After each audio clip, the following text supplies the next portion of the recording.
Hello everyone, my name is Ryan and this is my Motobecane Fixie record.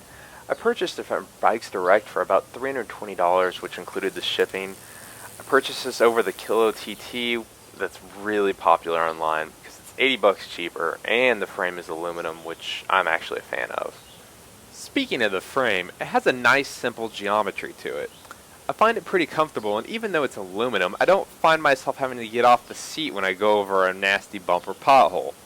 I do, however, have to be aware that this model has a carbon fiber fork.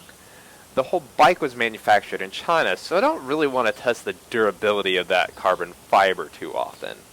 Thankfully, the bike has 28mm wide Kenda tires that help soften any potholes or bumps I may run over. In my opinion, those tires do have too much tread on them. The wheels, however, aren't bad for the price of this bike. They're rideable straight out of the box, and they even have a machine lip, which is something that other cheap fixies go without. I would recommend taking them to your local bike shop to get them trued up, though. The only change I'll probably make here is upgrading to some Kevlar reinforced tires in the future. I would also consider upgrading the brake pads. The brake setup is adequate, but needs to be centered and aligned properly out of the box. The brake hoods on the handlebars are really comfortable, and I like the shape.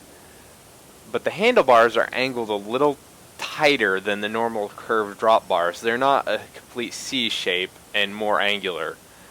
The bars are wrapped well and look really good out of the box. I'm a big fan of how those look. One of my favorite parts of this bike is the seat. Despite being fairly stiff, it's a nice shape and it's really comfortable. I also like the flip-flop rear hub on this bike, so I can ride it as a normal single speed when I'm out for long rides and want to be able to coast occasionally, but I can still play around with it on the fixed gear side sometimes. My least favorite things are probably the aforementioned brake pads, the poor durability of the paint, and the bottom bracket. So the paint chips and scratches easily, as you can see here. This particular chip is from putting it on my bike rack. Then there's the bottom bracket, which makes a not so nice popping noise for every rotation of the crank. Like many other cheaper bikes, this one didn't have a lot of grease in the bottom bracket or the head tube. I really recommend adding grease to both, but you'll need tools to do that or to take it to your local bike shop. For its price, I think the Motobecane Fixie Record is a great bike. The components are relatively low end, but they're much better than what you'd get on a cheaper, high tensile steel fixed gear bike.